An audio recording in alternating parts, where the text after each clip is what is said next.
it's all about connections and communication, and you just wind up working for and with people that you know and trust. We care about what we do and who we work for and the product that we put out. And I think that's how it needs to be, and that's how you stay in this business this long. Welcome to the Land Department Podcast, the state of land and energy as we see it. Brent, it's a pleasure to have a new guest on the show. Typically, we get to do roundtables, stuff like that, but to have someone so experienced, it's a pleasure. How did you meet William Fricker? The man, Mr. Fricker. God, long time ago, William actually was friends with Tom Dudley for years. And I think way back in the day, did some work for Dudley when he was in the field and before he got smart and got an in-house gig. And as it worked out, East Texas, I think it was Fricker, some Haynesville stuff. You were Tyler. And all of a sudden, William was my client in-house, and we ran a big old leasing job, probably 2 or 3 of them, and put together some nasty East Texas prospects together. So it was fun. We kind of became buddies on the meat streets, you know? Yeah, we did. Glad to have you, William. Thank you. Excited about the conversation today. Thank you. I appreciate it. For our listeners who don't know you, just give us a little bit about your background, where you're at now, what you like to work on.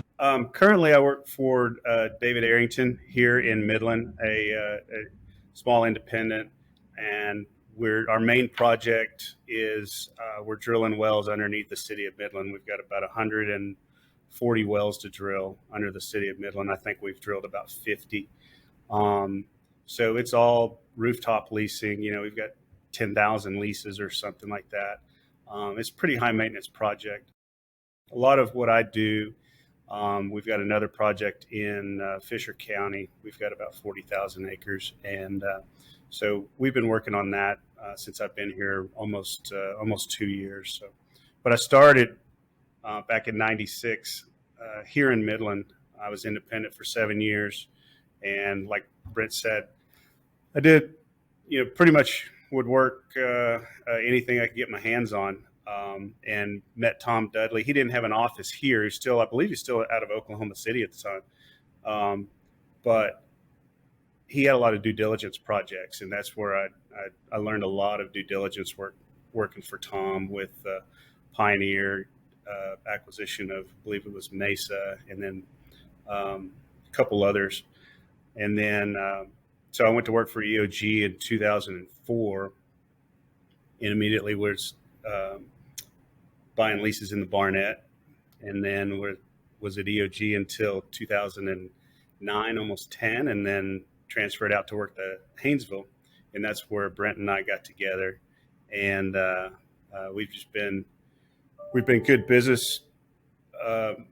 We've done really good business together. We've been even better friends, and it's really been a lot of fun. And then when I came back here and went to work for Marathon, Brent and I got back together and did a really fun project while I was at Marathon together. So we, how careers go, it's all about connections and communication, and you just, you wind up working for and with people that you know and trust. And that's really how Brent and I have stayed together, because first of all, we're really good friends. We care about what we do and who we work for and the product that we put out. And it's I think that's how it needs to be, and that's how you stay in this business this long. Aging myself. Yeah. Yeah, I remember the joke whenever we were doing that project. The Permian Joe was like, the band's back. We got the band back together. I think that was the initial sentence in the email I sent you. You ready to put the band back together? And I believe I owe you a T-shirt or something to that effect. Right. I dropped the ball on that. Yeah. But no, it was a good one. And to William's point, if you're in this business long enough, or any business really, where you have a client and a service provider relationship, the relationship is important, and that trust that's formed over, doing these types of jobs is important. Yep. Your communication is so much more efficient. You can have blunt and to the point conversations. And you can really work through challenging things. That's kind of the cool thing about what we do. There's no two projects are the same. So there's always collaboration and conversation and kind of just you're kicking around ideas, you're kicking around strategy. If you're working for a different company, you're walking through process and protocols for, your client. And so that communication stuff is huge. And it's been a big deal for us to be successful in the jobs that we've done together. That's what makes it fun too. You're working with someone that you enjoy spending time with and working with. And if you can be successful together, it's great. Yeah. Yeah. Well, fantastic. I'm glad that we got to get the band back together for this podcast. We've got a fun topic today with how to manage a leasing project. And we really want to go through the ins and outs of both the broker side from Brent, but the in-house Landman side from William. Right. So just going to toss some questions back and forth to you guys, and would love to have you guys just share your sides of the story. So I want to start really just talking about the value of a qualified broker. And I don't want Brent to toot his own horn too much. So I'm going to start with William. What is the value of a qualified broker, and what value can they bring to a leasing project? Well, the real value in a qualified broker is that they're going to have qualified people, and they're always going to be training people, and they're going to have a training program where they put the new landmen with experienced landmen. And as an in-house landman, you're going to pay for some of that, but that's how you keep these businesses running. I've always one of the first things I learned when I went to EOG and started running, I guess in the Barnett, we were running, it wasn't a Dudley, Dudley did work for us there, but the group that I was running was about 100 guys. And David Fry, my land manager at the time, he said, these guys' job is to keep you out of the ditch in our building. And he said, so, you've got to manage these guys to the point where they want to, they're going to help you. And so the value comes in these guys, a brokerage, knowing what's next, learning how to anticipate what's going to happen next. And sometimes they're right, and sometimes they're wrong, but at least you have them thinking about where you're going to go with leasing to drilling, because that's different type of land work, from building abstracts and things like that. So they're like a lead broker is managing that project, where if you say, hey, I think we're fixing to bring some rigs in, well, that's a different type of landman sometimes, especially these days when you're building abstracts. And you don't want your lease hounds building abstracts. You want them out there still leasing. So it helps that you have a group like Dudley that's large enough that has those specific folks that can perform those specific tasks. Yeah, and to that point, I mean, you really can't stress with any broker the importance of that lead, that project manager. It's a huge job. It's a difficult job, and even more so, it's a difficult job to hire. It's the most difficult position in our company to hire, and I think any broker would say the same. To have that person that has the confidence and the experience and the demeanor to handle the stress, but also think proactively. To William's point, you have to be thinking proactively. You can't live off a reaction to whatever's coming. So the more you can plan, the more experience you have, the deeper bench you have, the better. It just allows you to be performing all the different functions of these types of projects at once. So he nailed it. It's a big deal. And the shops that have been around a long time, have those people, and they've cultivated those people through their training programs and through their process to identify and retain those quality landmen that can do all the things that you need done. It's a huge deal. Yeah. William, I'm sure that you've worked with several different land groups over the years, and you've probably had your fair share of experiences. What are some red flags for you that you start to notice whenever you're working with maybe a lead on a project or just a broker in general that, hey, this is not going the right way? I think one of the, you can kind of tell if they can't. One of my pet peeves has always been if you're going to send an ownership report, and it's almost always it's in Excel format, and you go to print it and it's not formatted. You have to format it, and I know that's petty, but it's a detail that shows up that's not getting done. And so when you hit print and then it's not formatted correctly, again, I know it's petty, but it's a symptom of something else down the line to me. And when you send something from the field in house, it has to be right, because there are other brokers out there, and you have competition, and you have you might be working for a broker, might be working for a certain landman, but there's other brokerage houses inside that same land department within that company that are working for other landmen too. And so you've got to be diligent, and these days you almost always have to have a GIS function to your brokerage,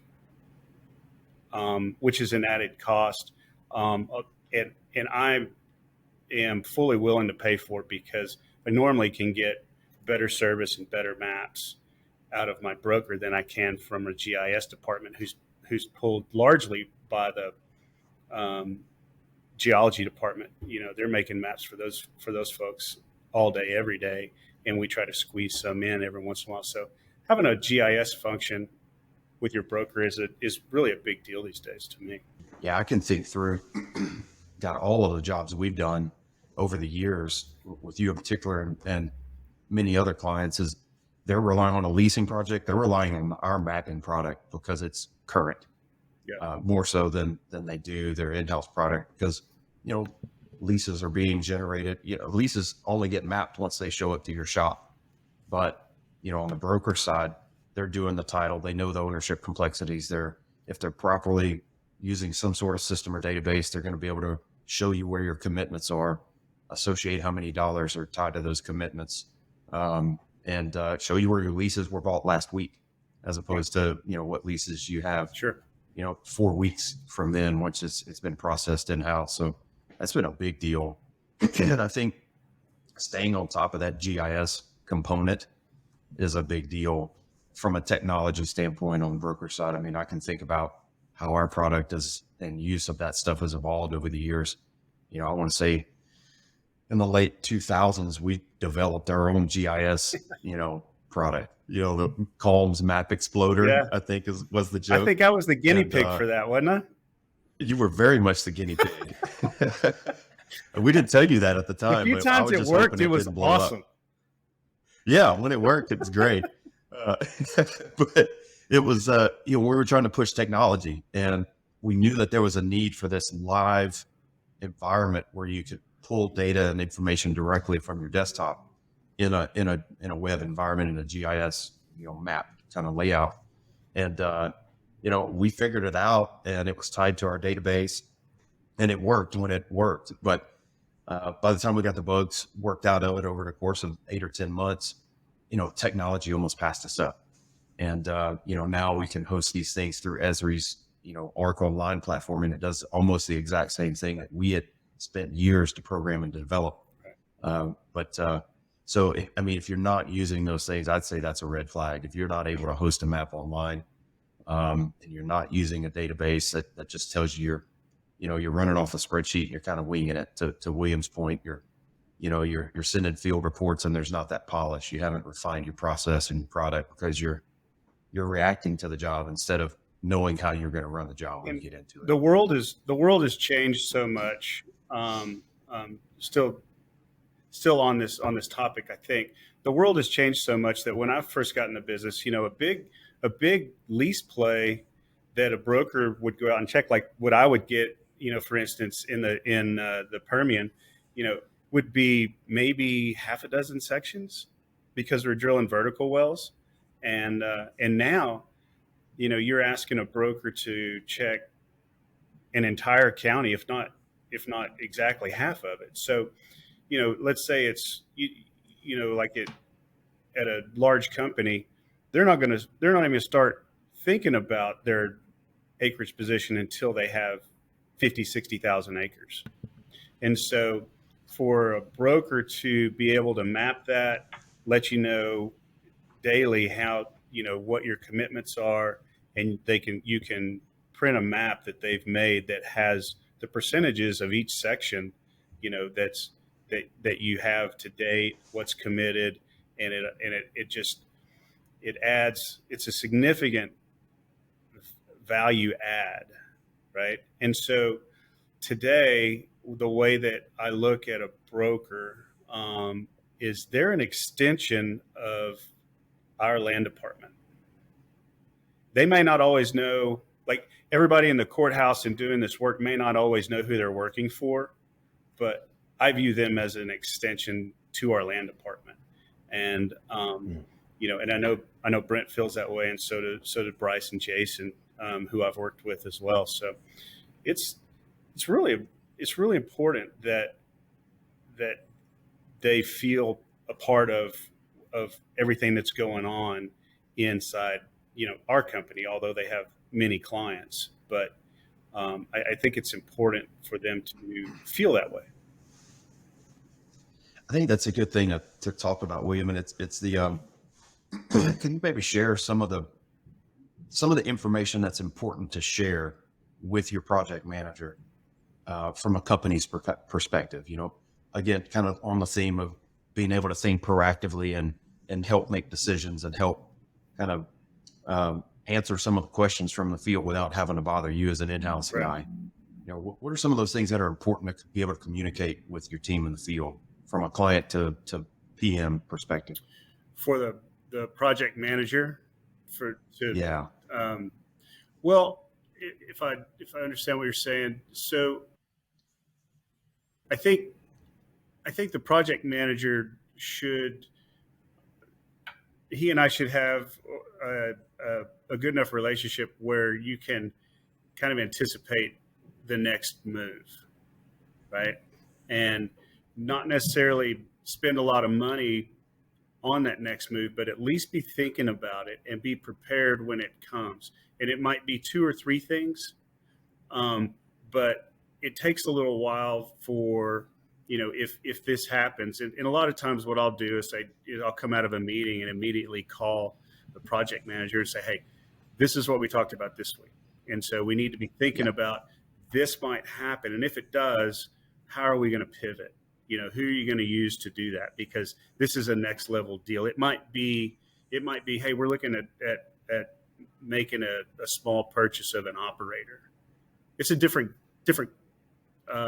client. It's a different set of guys, due diligence guys, and you may have to pull them from somewhere else. So it helps you manage your business if I can keep you thinking about something that's 2 or 3 steps ahead that may or may not happen, but it's a conversation that helps, that when our management says, okay, let's pull the trigger on this, we've already thought about it.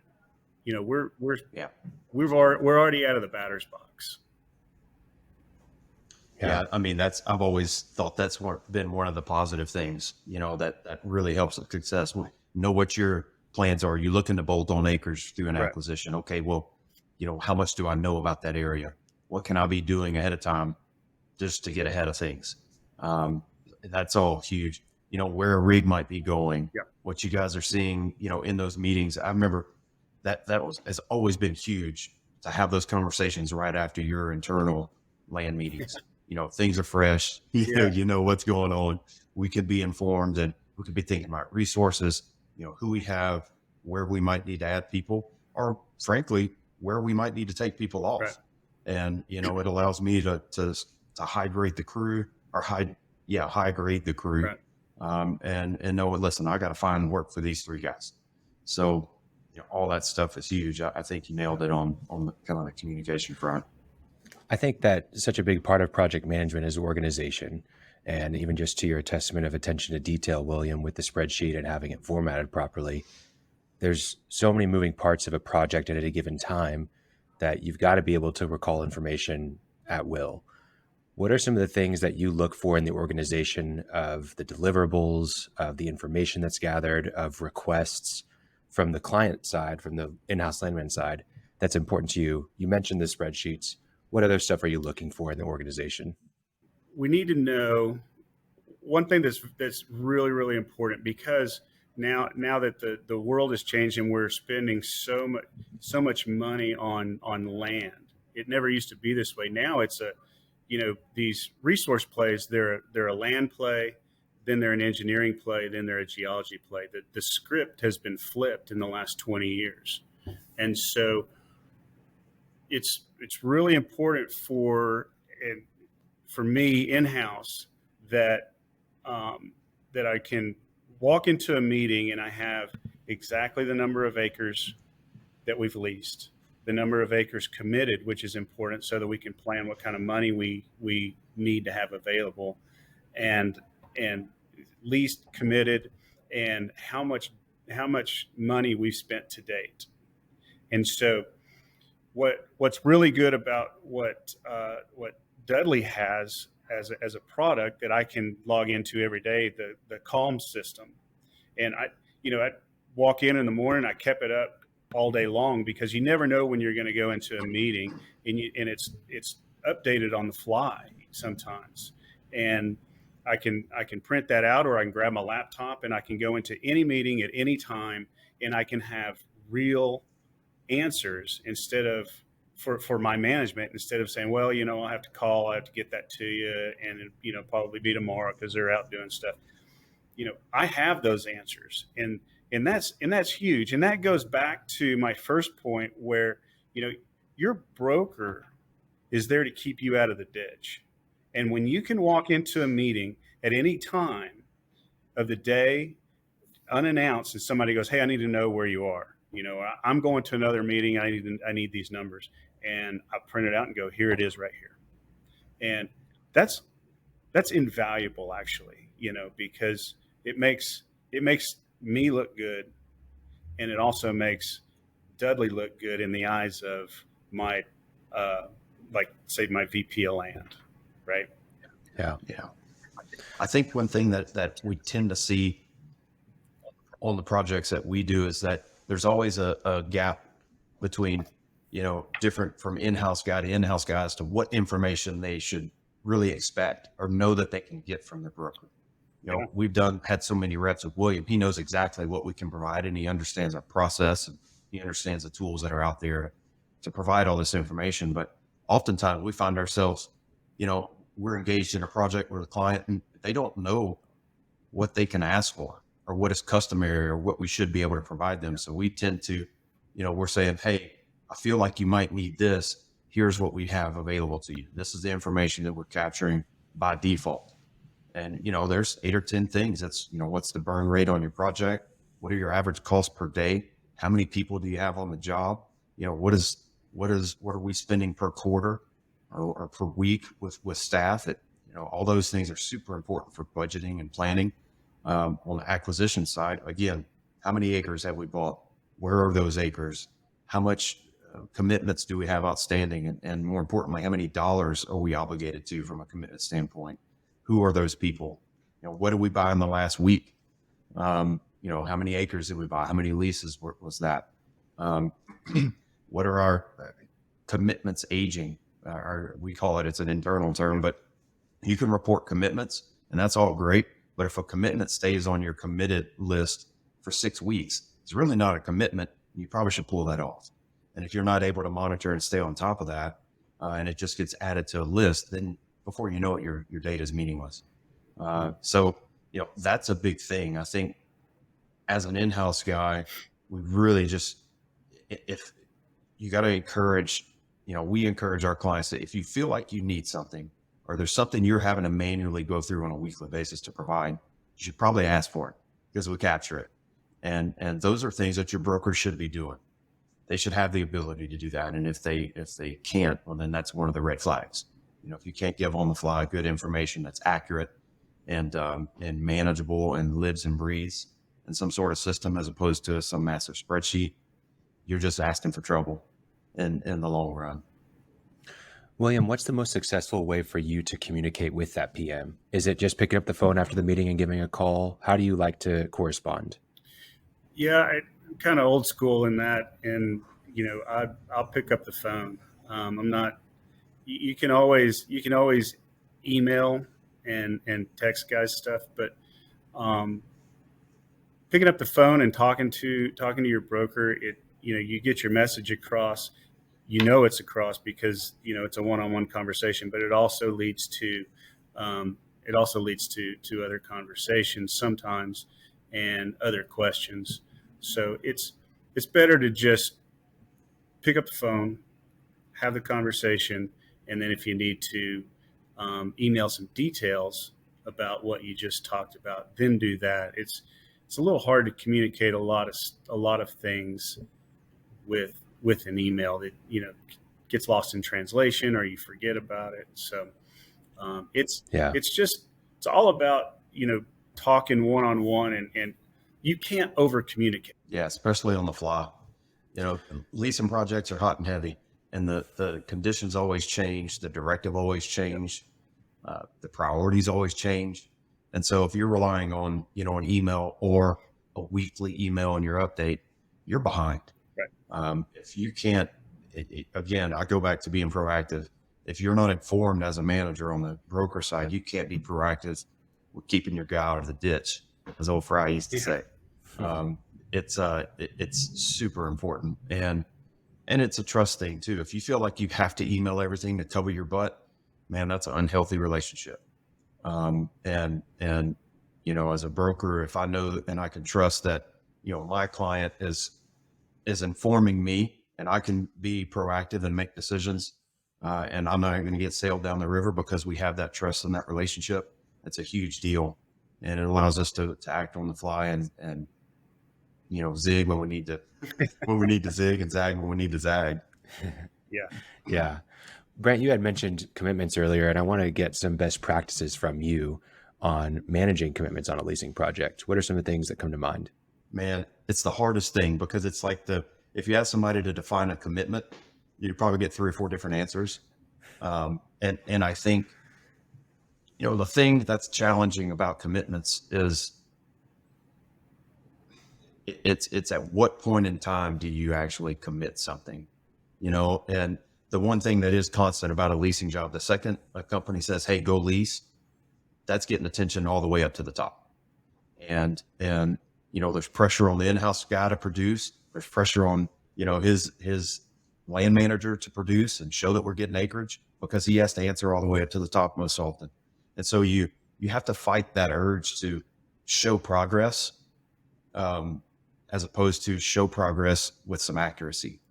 And that's the challenge, right? If you've got a greenfield leasing project where you're picking up the phone and calling off old leases, well, it's hard to say how many net acres you have committed, right? Because you haven't titled that. You're trying to get ahead of things, and you're trying to catch up with title as best you can. For us, best practices, we try not to commit something until we can associate a dollar amount to it. It means ultimately acreage makes you feel good, but you got to be accountable for the dollars that you're exposing your client to. And so it's finding that balance. Communication is a big deal. Anytime we go into a new leasing project with a new client, we spend an exhausting amount of time talking about, okay, what's your situation in-house? What are your standards for commitments? How do you need to see it? Is it important just to see the acres, or do you really need to see the dollars? And that helps us kind of make some decisions on when we hit go on a given commitment. And also they need to understand where we are in that process, and our client needs to know so that they can answer to things on the meeting about, okay, well, this commitment's there. How much is that? Well, they need to know where we are in the process and how that works and how we got to that. Those are the best practices. Is if you can help it, don't commit something until you can associate dollars to it. And that equates to net acres. But if you have to jump the gun and really get aggressive with reporting commitments, everybody's got to be on the same page as to what that means. And they have to understand that can change between when you say that's committed and when you actually in hand that lease because you verify the title. Yeah. That's the biggest thing. Yeah, William, what is anything from your side that you want to add for that? Well, I think as Brent, as you were saying that, what was going through my mind was, it's important for the in-house landman to know what you're giving your broker, and the instructions, the not only the right instructions, but also, the in-house landman needs to have an idea of the time frame that it takes for what you're given that broker. And you really don't, unless you've worked in the field, you don't have to be the best you don't have to be the fastest and the most efficient in the courthouse. I think every landman needs to know how to go out and run records, and do things in the field, buying right away for a little bit of time, and spending time doing those sorts of tasks that you're asking these guys to do. So you give them, you give your broker some work, and it's been sitting on your desk for 6 weeks, and you call them 2 days later and go, "Hey, where is this?" And the broker's going, "Man, I literally just got this, and this is some really hard title, right? This is really intense." And the in-house landman didn't have any idea of the time frame that you need, right? So you have, they're not managing the expectations of their work, in-house. So that's where a lot of projects can get a little disjointed, with the in-house guy doesn't understand the real scope and the difficulty of what they're asking their broker to do. They just see it go out and they see it come back, and they don't see everything that goes into it. How many man hours that these guys spent in a hotel room away from their family, at working at night just to get this thing back to you because you let it sit on your desk for 6 weeks. They're going to get it to you, right? William, I'll send you your 20 for saying that. I appreciate that, man. I only say 20? Managing it. 20 and a cheeseburger. How about that? Yeah. It's managing expectations. You nailed it. I mean, that's the thing. And not every field person understands the in-house land job, and not every in-house land person understands the field's component. But if you could communicate effectively and efficiently, and from a broker's perspective, manage those expectations. An in-house guy may have been working at Oklahoma asset for the last 3 years, or the first 3 years or 5 years of his or her career, and all of a sudden they're out in the Permian Basin or in East Texas. They've got a mental picture of how long something should take if they ask for it. Yeah. But just because it took that long in one state or one basin doesn't mean that translates to the next place you're working. So you have to manage expectations, and you have to speak truthfully and honestly based on your experience about how long you feel like this is going to take and what to expect, when running mineral title, in a certain county. And it can vary from county to county in a region. And that's where that trust comes in again. You have to trust that if your broker's telling you something, you need to be able to take it to the bank and go down the hall and say, "Hey man, this is why this is taking longer." And you need to believe and trust that, and not try to put expectations from another basin onto your projects that's in a different part of the world. But it comes back to when I first started, as an independent, one of the first brokers that I worked for, his kind of a motto, he's like, "Do you want it right, or do you want it right now?" That's two different answers. And so, and that's where the managing expectations comes from, is in my mind, is working for him is, do you want it right, or do you want it right now? And so it can be tough on especially these young landmen that come directly out of college in house and they never go out to the field. It there's just it can happen. It happens mostly in that scenario. Once you get some time under you and you've had a project or two, you get better at it. But there can be some real heartburn there on both sides. In house, you got to fade some heat, and you might run through a couple brokers that the broker just goes, I don't have time. Well, that's translated as I'm not working for that guy again. Yeah. It's the right now in today's, in today's time, to William's point earlier, so much has changed. And as all these fields mature, and it just gets more difficult, title gets more complex, work and interest gets more complex. You add a horizon and it's a multiplier. And we really run into problems in today's world, especially in the Permian Basin, is if you're having to rush. And you just never feel like what you turn in is, you never feel comfortable with it. It's hard to feel comfortable in general because this stuff is so complicated at times. But if you're really having to rush through it, God, it's brutal. And kind of to that point, I'm getting a little bit off topic, but you can rush. There are ways to expedite things, but it comes at a cost. It's maybe a little more efficient to have one person doing something, but if you really got to have it, there's ways to put multiple people on it. You separate certain components of the work and you can put it together. Yeah. You have to find that balance between, hey, I'm in a pickle, I got to have something done quickly, versus, to William's point, let something sit on your desk a little too long, and then all of a sudden you're like, oh my God, I got to get this done. And then you put everybody in a bad position. William, you had mentioned you don't recommend just going straight in-house without any field work as a landman.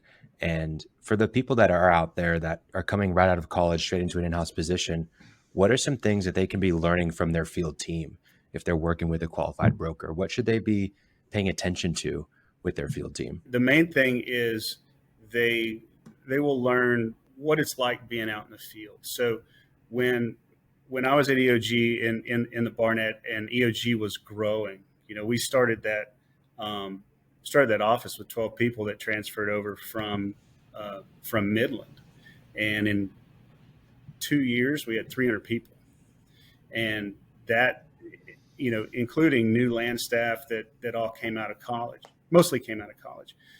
So what would happen is their first day working for EOG was in the broker's office, and they worked there for 6 months and did everything. They were just treated as a broker, as a landman that the broker ran, and they had to be out there for 6 months, and they didn't come in house until our broker said they're ready. And so what they were being trained to do is manage those expectations and see what comes from the workflow that comes from the main office to the brokerage office, and how it gets dispersed out into the field, and they can learn to check records, do some right away, go lease some guys, go with some guys to lease, and then go with some guys on some problem areas where, go handle some complaints on, people, complaining about, trucks running over, running into their pasture or something like that, and learn how to deal with people. So, it's really important for me because I had to do it the hard way. I think the hard way, but I think it's an invaluable lesson. And it's only 3 to 6 month time frame that can teach a young landman a lot about what it's like to be in the field. And you go meet some people too. And this business is all about relationships, And so I run into guys that have been on my crews all over the place that are now in-house landmen. And, there's always fun stories about, being out in the field, and, it's been, I think that's probably the main point is they just need to be out there, learn what it's like, because it's hard. These guys are away from their families for weeks at a time. They cut out as early on Friday as practically possible, and then they're back Sunday night and ready to get after it on Monday. It's hard. I think the biggest takeaway from that is, once you go back in house, you understand what you're asking for, and you understand kind of what goes into that, whether it's you're having to go to the field and get in the courthouse and do the work, or if you're having to sit and plow through an online index for 10 hours a day to make sense of something. It always works better if you understand what it is what goes into what you're asking for. It's a big deal. It's what EOG did back in those days was fantastic. Some of the best landmen that I've worked with over the years have had that little bit of experience, and it doesn't take much. 3 to 6 months, you can gain a perspective of what goes into what you're asking for and what your counterparts on your brokerage team are doing. Over the years, we've done internship programs. Other brokers do that. And I think that's huge as well. Just giving us a junior in college for 3 months with the support of our client to work on one of their jobs and to allow us to help kind of train them and educate them on what being a field landman is and what we can and can't do and what's deliverable and how a good shop should be organized and run is critical in their development as a potential landman. So it's huge. And the clients that we've had the longest, best working relationships with have supported that. They'll encourage, interns at the energy management programs to intern with Dudley for a summer in their sophomore and junior year. And, they come to work with us, they work on that client's jobs. And then, the next year they're interviewing for in-house internships and they call us all the time. Hey, how was this person to work with? They've got a pre-interview with us and we can vouch for someone's work ethic, how they are with people. You see the best and the worst of people in those situations. And the clients that have supported that over the years have really had a lot of success and really brought in really qualified, good people that are great for the team and have a little bit of experience in the field. It's a plus. Brent, on the flip side, for the qualified broker, how do you ensure that the people that you have out working in the field and the people that you have in the PM position understand what it's like to be an in-house landman and the pressure that comes in that position? How do you train people? How do you get that understanding into their heads of what is really important, what matters to the in-house client? Yeah, that's huge. And I think healthy conversation, healthy working relationships are key to a manager's development. And that communication, regular meetings, standardized protocols for when you meet, how you communicate with your team, your field team, are huge in that aspect. If as a PM, if I understand and know my client's perspective and what he's having to go through and what his needs are, it makes it much easier for me to communicate that to my team. And the more informed we all are and the sense of urgency that we can all act with, the more urgency we can all act with and understanding, what his perspective is. It's a lot of times, unfortunately, that comes with time. You got to get an opportunity as a crew chief to be able to work under a good project manager that can help inform you and educate you. And then as a good project manager, you need to be able to work with a number of different in-house landmen and a number of different scenarios and projects to be able to do that. I'd say the longer you do this and the longer you work for a given shop, the better you can get at those things. The more informed you can become, the different types of jobs that you can take little bits and pieces from. I think, one of the things that we do, and I know other shops do this as well, is, we have regular best practices, meetings where we're taking our better landmen, our better crew chiefs, our project managers from all over the company. And we're talking about, hey, I just did this type of job. This is something new and different that we did. This is how we handle this situation. And you can get better based off of other people's experience. And so within the organization, if you're being very deliberate about having those learning sessions amongst yourselves to try to identify the best practices, if you're doing those things, that's just going to make everyone better, make you more efficient, and help you identify, frankly, the the field landmen who want to get better, who want to learn, who want to be a part of your team. That's as equally as important as, anything. If you can have those people buy in and be a part of the group and want to help, man, your retention stays. You're not dealing with a bunch of people just chasing the day rate. You're dealing with people that want to be a part of your organization and value the exposure that they get, and opportunities they get to learn more about, what William's job is and what makes his job tick and his organization tick. I think the ultimate confirmation for a broker is that they're doing things right and they're training people correctly, is to bring somebody in that's young, keep them for a few years, show them the ropes, and they get poached by one of your clients. Which,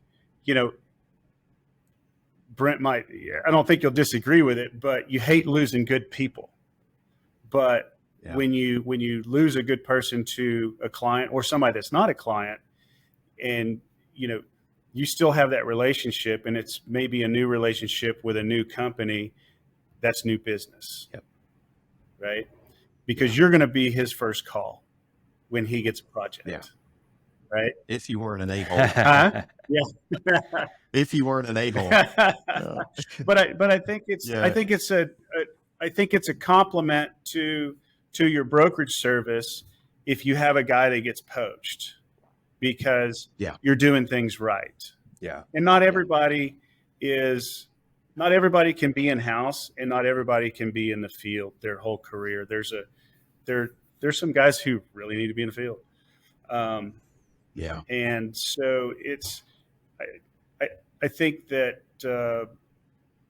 it might sting a little bit, but ultimately I think it's a compliment that people think enough of the way that you train people to hire your guys or poach your guys and bring them in-house. Yeah, definitely. Yeah. I mean, it is once you go home and cry for a few hours and can ponder upon how in the hell am I going to survive this? Yeah. You kind of get over it and you're happy. That's great. Yeah. That part of your team is so critical in having people that have the right mindset, that are ready to continue learning always, that pay attention to details, that don't assume and always ask questions. Those are huge. But it's not just about the team that you have, it's also about how you structure them, right? What are the keys to structuring your team for a leasing project from both of your sides? How do you set things up for success for that team? Yeah, it's that's always, kind of going back to the point we made at the beginning of this, each project is a little different, and you can't take a rigid mentality into a leasing project. You have to understand client circumstances or what timing is. Is this going to be a stealth project, which we could go down a whole wormhole about stealth. William is probably one of the best in the business at that. He's got proof of how to run a stealth project, but you got to look at your circumstances. Is this a bigger job? Is it 6 sections? Generally what you want to see here, a good PM that can be the conduit between the field team and your client. You want to have people designated to lead your buyers. You need someone setting up best practices, making sure that your leases are drafted properly, that, you're capturing all your contact notes, that you're categorizing people properly, and he's helping negotiate, the leases to a certain extent with his buyers. This is the person, that acquisitions kind of crew chief he's reviewing addendums before it goes to the client. He's doing some of that work and trying to get that thing drilled down to what's critical for the client to review, to approve an addendum. And that makes that process so much more efficient. It makes your turnaround time better if you've got somebody that can vet those things before it goes to William's desk. The other side is the title side of it's a huge deal. You need someone QCing product. You need someone answering title questions from the field title team. You need that quality control. And the third component that really is, it's kind of unsung. It's an unsung hero of a good quality managed project is your data team. You got to have somebody that's taking the work that the buyers are doing, the work that the title team is doing, and making sure that it gets put into your system, whether you're working on a spreadsheet or a database. if it's crap in, crap out. We've all heard that saying. But if you've got good product, good information that goes in, that trickles down to all the way, to the entirety of your project. So, we look at it in kind of 3 individual teams: data, title, and acquisitions. All those people feed up to a good project manager that can help tell the story and be the conduit between your client, Landman, and the field team. In our minds, that always works the best. Any job over, 10 people, any leasing projects over 10 or 12 people, we find that's the best way to work. Well, that's really fascinating. I think that's a really great structure, Brent, and I appreciate you breaking that down. Guys, this has been a fascinating conversation about leasing projects, and honestly, I feel like we could keep it going even further, but maybe that just means we need to bring you back, William. Yeah. Get the band back together again. We'll have like our 3rd reunion tour. We really appreciate your time, William. Thank you for sharing your side of things, for your appreciation of the brokerage side as well. It's really cool to see how long you've been doing this and how successfully you're doing it in so many different areas. So really appreciate your time. How can listeners get in touch with you? You're on LinkedIn, I'm assuming? Yeah. Probably the easiest way at LinkedIn, and all my contact information is there. Okay, awesome. We'll link to that in the show notes. That or run around Landman circle and say, "Have you seen the silver fox? I'm looking for the silver fox." Oh, William. Yeah, he's over there. Right. Awesome. Thank you, Fricker. I appreciate you, man. Yeah, anytime, Brent. Thank you, and I really appreciate you guys thinking of me. And this was a blast. I'd love to do it again. Okay, awesome. Yeah, always fun, All guys. right. Take care.